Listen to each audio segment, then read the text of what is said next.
Uma noiva desaparecida e um mistério que durou 30 anos. Vamos conhecer o caso de Lucie de Pracontal.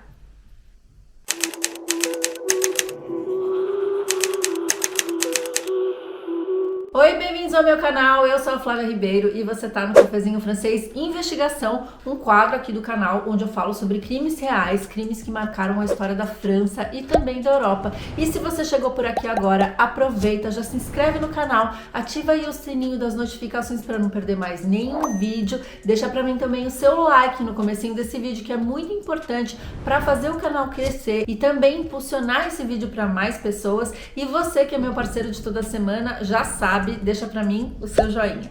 Gente, hoje eu vou contar pra vocês um caso bizarro de uma noiva que desapareceu no dia do seu casamento, desapareceu assim sem deixar rastros, e tudo isso foi solucionado 30 anos mais tarde por causa de uma coincidência. Bom, mas para entender essa história eu preciso te contar desde o princípio. Tudo começa no Château de Montségur-sur-Lauzon, que fica localizado no sul da França, a mais ou menos 1 hora de distância de Avignon. Esse castelo era propriedade de François Beaumont, o Barão de Adrets. Esse barão era um militar que lutou na guerra religiosa de protestantes contra católicos e ele era muito conhecido por ser cruel, por torturar seus inimigos, inclusive por empalar muitos de seus inimigos. E ele era uma figura bastante controversa, porque no começo da guerra ele era protestante e lutava contra os católicos, mas no fim da guerra ele passou para o outro lado, ele virou católico e começou a perseguir os protestantes. E enfim, ele morava nesse castelo e como todo mundo ali da região odiava o Barão de Adrets, ele costumava ter salas secretas, escondidas por todo o castelo, principalmente salas subterrâneas. E ele costumava prender os inimigos dentro dessas salas e fazer todo tipo de tortura. Então quem trabalhava no castelo costumava dizer que à noite as paredes choravam, que ouviam-se gritos, sussurros, pedidos de socorro, que o castelo até parecia assombrado, mas a verdade é que eram os inimigos que estavam presos ali naquelas salas e eles gritavam por ajuda. O Barão de Adrets viveu nesse castelo até sua morte em 1587 e depois disso o castelo foi passando de dono em dono até chegar às mãos da família de Pracontal em 1700. Essa família era de origem nobre, né? Afinal de contas, para habitar num castelo precisava ter os meios necessários e ao contrário do barão, a família era adorada por seus vizinhos e por toda a comunidade local. A Marquise de Pracontal, ela era muito generosa, trabalhava em ações da igreja. O Monsieur Pracontal, seu marido, também era um homem muito bondoso e eles tinham uma filha chamada Lucie. A Lucie era uma menina muito bonita, muito delicada, com longos cabelos loiros. Ela tinha um sorriso bastante angelical, era muito comunicativa e toda a comunidade gostava muito dela. Então, em 1715, a Lucie vai completar as suas 18 primaveras, ou seja, ela vai fazer 18 anos. E ela tá muito animada com esse aniversário porque já faz um tempo que ela é apaixonada por um jovem, também ali da mesma idade, o Conde de Cansonnas. E ela tá muito animada porque ao completar 18 anos, ela pode ser pedida em casamento pelo seu príncipe e é isso que acontece. O Conde de Cansonnas vai até o pai da Lucie e pede a mão dela em casamento e todos aceitam muito felizes porque os dois eram de família nobre, as famílias já se conheciam, então eles estavam muito animados para celebrar esse casamento. Os dois se casam em 25 de junho de 1715 e a Lucie está absolutamente radiante, ela está muito feliz e também está maravilhosa. Ela está portando um vestido azul de seda, muito fluido, comprido, com um corselet marcando a cintura e ela também está portando as joias da família que tinham passado de geração em geração. Então era um lindo colar de pérolas com brilhantes, então ela está se sentindo muito linda. Depois da missa, todos os convidados são encaminhados até o castelo de Montségur, porque lá vai acontecer uma grande festa de celebração desse casamento. Então todos vão beber, cantar, dançar, até que em um momento eles param para ver um ritual bastante tradicional ali na época. A noiva tem que dividir um damasco com o seu marido como símbolo da vida que eles estão prestes a dividir. Então a Lucy pega uma faca para cortar a fruta e ela tem que cortar a semente no meio, porque ela tem que dar a semente para o marido. Então ela faz força para quebrar essa semente, mas ela tá muito dura, ela não consegue. Então ela insiste, ela faz bastante força até que finalmente ela quebra. Só que quando ela percebe, além de quebrar a semente, ela quebrou também a sua aliança de casamento. E quando ela percebe que isso aconteceu, ela fica desesperada, porque quebrar a aliança era um sinal de muita má sorte. E quebrar a aliança no dia de casamento, então, era um mau presságio com certeza. Então ela fica super nervosa, tensa e prestes ali a chorar por ter quebrado a sua aliança, quando um dos convidados percebe essa tensão e para mudar assim o ambiente, né, para mudar o espírito ali que estava mais ansioso, ele propõe um jogo. Então ele diz: pessoal, e se a gente jogasse um Clean Musette? Clean Musette nada mais é do que um esconde-esconde. E naquela época, para tornar as festas um pouco mais animadas, os jovens costumavam fazer esse tipo de brincadeira. Então a Louise muda completamente, né, de humor, fica muito mais animada e ela é a primeira a concordar com a brincadeira. Então uma parte dos convidados conta até 10 e a outra parte se esconde. A Lucy, como morava no castelo desde pequena e conhecia as grandes galerias, os salões, as salas subterrâneas, ela sai correndo porque ela tem certeza que ela vai encontrar o esconderijo perfeito. E depois de 1h30 de brincadeira, todos os convidados já estão ali na sala, rindo, né, perguntando: onde é que você estava? Eu estava aqui, eu estava lá. Enfim, tá todo mundo ali rindo e contente, só que tá faltando uma pessoa: Lucy. O noivo cai na gargalhada e pensa: a Lucy encontrou o esconderijo perfeito, ela é a ganhadora, e eles começam a correr pelos corredores. Lucy, cadê você? Você é a ganhadora. Onde você tá? Pode sair. Bom, no princípio as pessoas achavam que ela estava só distraída ou que ela pudesse ter até dormido. Mas a partir do momento que as horas vão avançando e ninguém vai encontrando a Lucy por canto nenhum, todo mundo começa a ficar muito preocupado. Passam-se 3 horas e aí a mãe da Lucy já tá desesperada. Onde tá a minha filha? Obviamente o noivo também tá desesperado e eles gritam por todos os corredores, vão até as salas subterrâneas e nada da Lucy. Bom, aí a festa acabou, né? Os convidados estão todos preocupados, todo mundo vai para suas casas e o noivo e os pais da Lucy ficam ali muito desesperados e preocupados. Onde estaria a Lucy? Eles passam a noite em claro esperando por ela e no dia seguinte, como ela não aparece, eles vão até a polícia e praticamente a cidade inteira começa a procurar a Lucy por todos os lugares. Inclusive foi feita uma busca num córrego que passava perto do castelo para saber se ela por acaso não tinha se afogado ou estava perdida por ali, mas nada. Nesse momento a tensão é total e um dos vizinhos que sabia que havia um acampamento cigano não muito longe do castelo sugere que a polícia vá até lá fazer uma investigação. E para você que já assistiu outros vídeos do canal, já sabe que os franceses tinham muito medo dos ciganos porque eles tinham a fama de sequestrar crianças. E como a Lucy tinha apenas 18 anos, quem sabe eles poderiam ter sequestrado ela também. E se você ainda não viu esse vídeo onde eu conto um pouco sobre essa desconfiança dos ciganos, eu vou deixar esse vídeo aqui no final para você assistir. A Marquise de Pracontal, a mãe da Lucy, ela resolve ir com os policiais até o acampamento porque ela quer ter certeza que a filha dela tá ali ou não. Então ela segue os policiais que fazem uma varredura no acampamento inteiro, só que a Lucy não está ali. E uma cigana que observava tudo que estava acontecendo à distância, vendo a mãe da Lucy completamente nervosa, chorando, ela resolve se aproximar e fala: "Você permite que eu leia as cartas para você?" E a Marquise de Pracontal, ela ficou impressionada, né, com a maneira humilde que essa senhora chegou até ela, e ela resolveu aceitar a leitura das cartas. Quando a cigana vira o tarô, ela olha para as cartas, olha para a Marquise e fala: "A senhora vai ver a sua criança.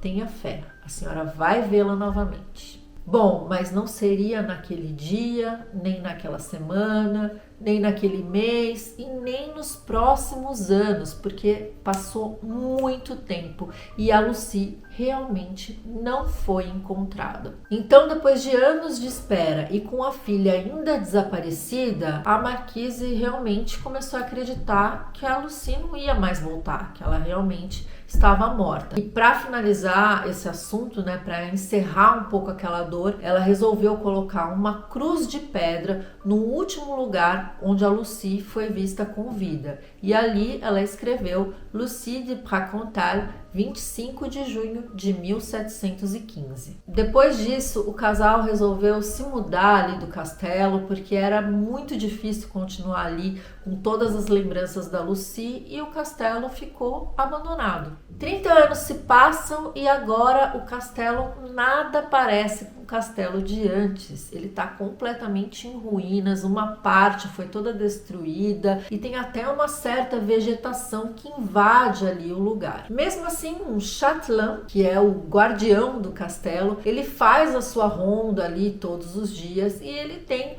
um fiel companheirinho, um gatinho cinza que sempre o acompanha nas suas rondas durante o dia e a noite. O guardião do castelo, que era um homem assim bem simpático, bonachão, assim, boa gente mesmo, ele costumava fazer o trabalho de guia para muitos curiosos que passavam ali pelo castelo. Então ele costumava contar a história e fazer o tour do castelo.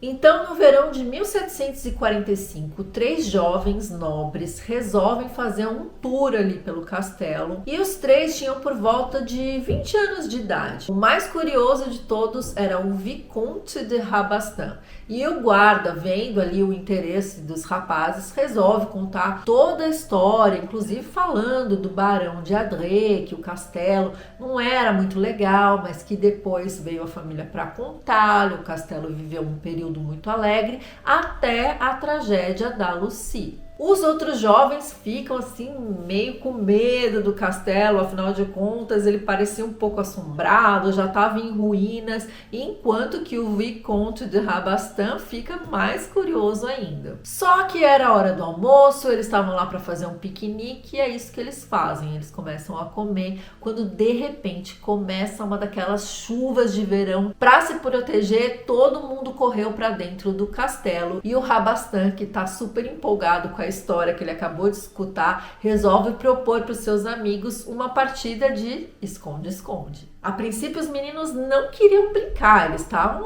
com medo daquela história toda, mas o Rabastan, muito empolgado, já saiu correndo para se esconder, então eles foram obrigados a participar da brincadeira. Então ele corre pelas galerias, entra pelas salas, vai entrando de porta em porta, quando de repente ele vê uma escada que leva para um subterrâneo. Ele vai descendo, chega até uma porta, ele abre a porta e se esconde e pensa: encontrei meu esconderijo perfeito. Então ele encosta na parede, fica paradinho, mas de repente uma outra porta se abre e ele é jogado para uma outra sala bem mais escura.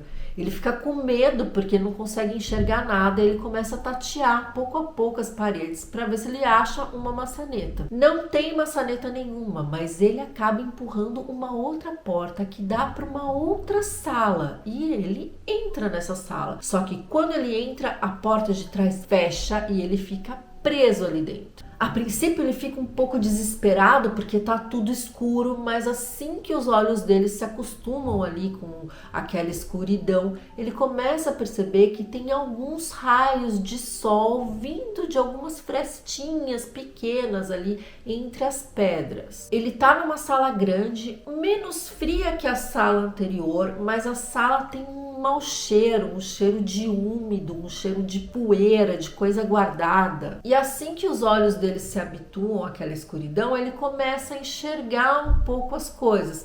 Então ele vê uma mesa, como se fosse uma mesa de trabalho, e ao fundo ele vê uma estante e duas cadeiras que estão viradas de costas para ele. Ele começa a observar melhor e ele vê que tem uma pessoa sentada numa das cadeiras. Ele chega perto assim hesitante e percebe que é uma moça. Deve ser a filha do guardião que tá dormindo. E ele pensa, eu não vou acordá-la. Deixa ela dormir tranquilamente. Assim que ela despertar, ela vai me mostrar onde é a saída. E ele, como tinha um espírito muito curioso, ele percebeu que em cima da mesa tinha alguns livros. Então ele pega um dos livros que era bem pesado, tira a poeira e aí ele percebe que é uma Bíblia. E nela tem uma inscrição que ele tá com dificuldade de ler, mas finalmente ele consegue e estava escrito assim: você que entrou neste quarto, entregue sua alma a Deus. Você não sairá daqui jamais,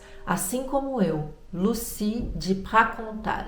Quando ele lê aquilo, ele sente seus pelos todos se arrepiarem, ele sente um frio na espinha, porque naquela cadeira quem está sentada é a Lucie de Pracontal. E ele se aproxima da cadeira para ver se é realmente ela, quando ele percebe que a moça está portando um vestido azul claro de seda e também ainda porta as suas lindas joias. Ela ainda tem os cabelos longos, mas está envelhecido e cheio de poeira. Quando ele olha para o rosto dela, na verdade ele está olhando para uma múmia. A Lucie está mumificada. Nessa hora ele começa a gritar por socorro: socorro, me tirem daqui, eu tô preso com a Lucie. Só que ninguém escuta. E ele grita desesperadamente, ele bate na mesa, ele bate nas paredes, só que ele tá numa caixa isolada. E ele pensa, meu Deus, eu não acredito que eu escutei essa história há 5 minutos e que eu vou morrer aqui que nem a Lucie. E ele continua gritando desesperadamente por socorro até que ele desmaia de cansaço. No dia seguinte, quando ele acorda, ele pensa que ele tá num sonho, mas não, é verdade, ele tá lá preso com a Lucie. E aí ele começa a tentar a se acalmar para pensar numa solução, como é que ele vai sair dali. E quando ele olha melhor, ele vê como se fossem 2 olhos brilhantes olhando para ele,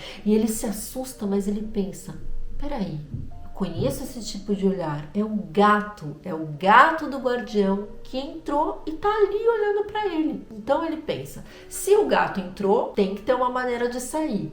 Então o Rabastan, muito esperto, ele vai andando bem devagarinho perto do gato, e quando ele chega bem perto, ele agarra o gato começa a miar, gritar, querendo se soltar, se arranhar. Ele pega um lenço que tá na lapela dele, coloca na patinha do gato, amarra, dá 3 nós e pensa, esse gato vai sair correndo daqui, os meus amigos vão perceber que eu tô vivo, que eu tô em algum lugar. E realmente é isso que acontece. Quando o gato vai pro lado de fora, os amigos que estavam lá desesperados procurando pelo Rabastan percebem que na patinha dele tem o lenço do rapaz. Só que eles ficam se perguntando de onde o gato veio. Mas essa busca vai ser longa, porque eles vão ter que seguir o gato durante dias. Todo lugar que o gato ia, eles iam atrás para ver onde que ele se escondia e, quem sabe, encontrar o Rabastan. E depois de alguns dias, finalmente, o gato entra por um buraco numa parede e ali eles conseguem encontrar o paradeiro do amigo. E para tirar o Rabastan de lá, tiveram que chamar muitas pessoas para quebrar as paredes pelo lado de fora,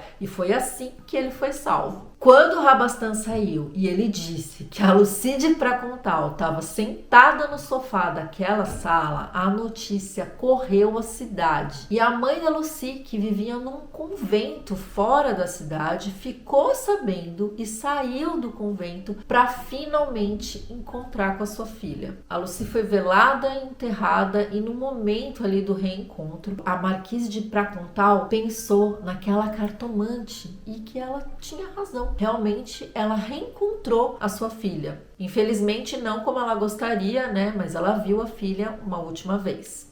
No final, se não fosse a curiosidade do Rabastan, essa história seria um mistério, quem sabe, até hoje. Foi por causa da curiosidade dele que o caso foi finalmente solucionado e que a Lucy pôde voltar para casa.